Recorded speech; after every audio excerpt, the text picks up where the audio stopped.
From the moment Kemi got her first smartphone at 16, something changed in her. While other teenagers used phones to call friends, Kemi discovered the endless world of social media, and it became her oxygen. Her mother noticed it fast. "Kemi, put that phone down and help me cook," she would say. But Kemi's eyes remained glued to the screen, scrolling through Instagram, TikTok, then WhatsApp without blinking. "Just 5 more minutes, Mama," became her favorite phrase, even though those 5 minutes always turned into hours. In school, teachers confiscated her phone daily. Her classmates called her phone zombie because she walked into walls while texting. But Kemi didn't care. Her online world felt more real than reality. "This girl's head is not correct," her father would complain. "She can spend 12 hours on that phone without eating." And he wasn't wrong. Kemi would wake up at 5 a.m. to check notifications, post her morning selfie, respond to comments, and scroll through feeds. By the time she looked up, it was already evening. Her addiction got worse in university. While other students attended lectures, Kemi live-streamed from her room, building thousands of followers who loved her bubbly personality and fashion content. "Kemi, you missed another exam," her roommate would warn. "Don't worry, I'm building my brand," Kemi would reply, posting another sponsored makeup tutorial. That's how she met David, through a dating app, naturally. He was charmed by her online presence and her constant energy during video calls. She could chat for hours, creating content while they talked. "You're so creative," he told her during one of their virtual dates. "I love how passionate you are about your work." David was a hardworking engineer who barely used social media. To him, Kemi's phone skills seemed like a modern talent. Love truly was blind. When David proposed, Kemi live-streamed the entire proposal to her 50,000 followers. The video went viral, and she gained 10,000 new followers that week. "This marriage will be great for my brand," she told her mother excitedly. But her mother worried. "Kemi, marriage is not content creation. You need to learn to put that phone down." "Mama, you don't understand the digital age," Kemi brushed off the concern. After their beautiful wedding, which Kemi documented in over 200 posts, she moved into David's house.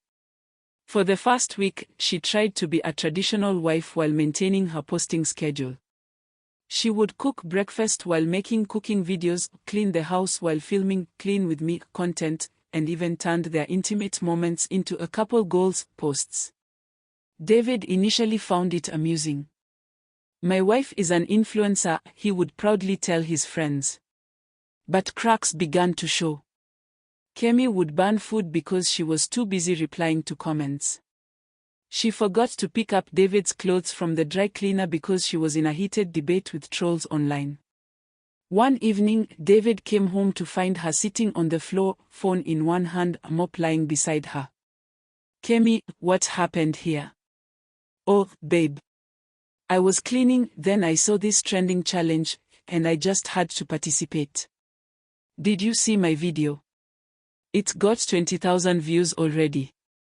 The house was still dirty, and David's patience was wearing thin. When Kemi got pregnant, David hoped things would change. Instead, they got worse. "I'm creating content for expecting mothers," she justified, spending entire days filming pregnancy updates, baby shopping hauls, and responding to pregnancy questions from followers. She documented every doctor's appointment, every craving, every mood swing. Her pregnancy became a 9-month content series. During labor, she was still posting updates between contractions, much to the nurse's shock. When baby Michael was born, Kemi immediately posted his first photo with the caption, "Our little prince is here. Baby blue heart #blessed mama #new content creator." But motherhood didn't cure her phone addiction, it made it worse. She found a whole new niche, mommy blogger. She would film Michael's feeding times, diaper changes, and sleep routines. But between filming and editing, she rarely gave the baby her full attention. One night, David woke up to Michael's cries. He found Kemi in the living room, headphones on, editing videos while their son screamed in his crib. Kemi. The baby is crying. Oh, I didn't hear him. I'm finishing tomorrow's upload. Just give him his bottle. David was exhausted. He was working all day and handling night feeds while Kemi stayed up editing content.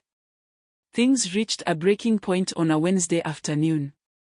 David came home early to surprise Kemi, but what he found shocked him to his core.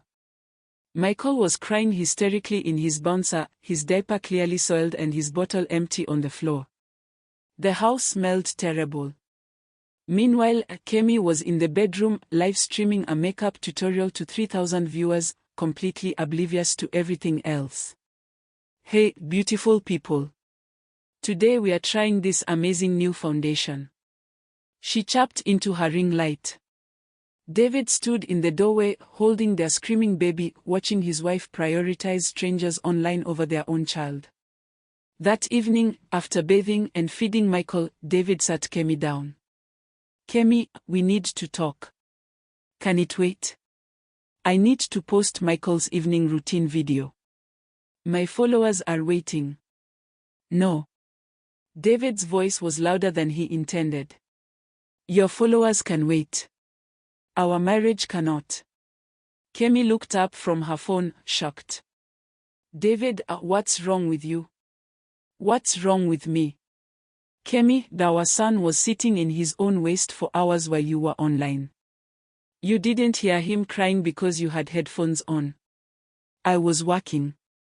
This is my career. This is not a career, this is an addiction. You're more connected to strangers online than to your own family. Kemi stood up, defensive. You don't understand. I have responsibilities to my followers. I can't just disappear. What about your responsibilities to Michael? To me? To this family? I'm doing this for the family. I make money from sponsorships. David shook his head sadly. Kemi, I love you, but I can't watch you neglect our son for likes and comments. You need help. I don't need help. You're just jealous of my success. The next morning, David packed a bag for himself and Michael. Where are you going? Kemi asked, barely looking up from her phone where she was responding to overnight comments. I'm taking Michael to my mother's house. You need time to think about what matters most. David, don't be dramatic. Just leave Michael here. I'll watch him. Watch him? Or film him? There's a difference, Kemi.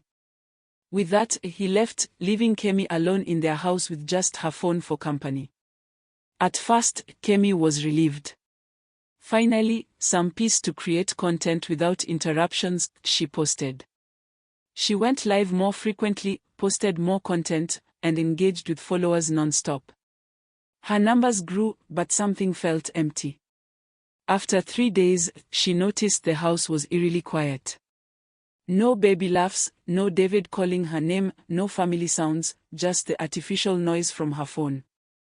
On the 4th night, while live streaming, a follower commented, "Where's your cute baby? We miss seeing him." Other comments flooded in, "Yeah, where's little Michael? We want baby content. You're not the same without your family." Kemi's heart sank. Even her online fans noticed something was missing. That night, she couldn't sleep.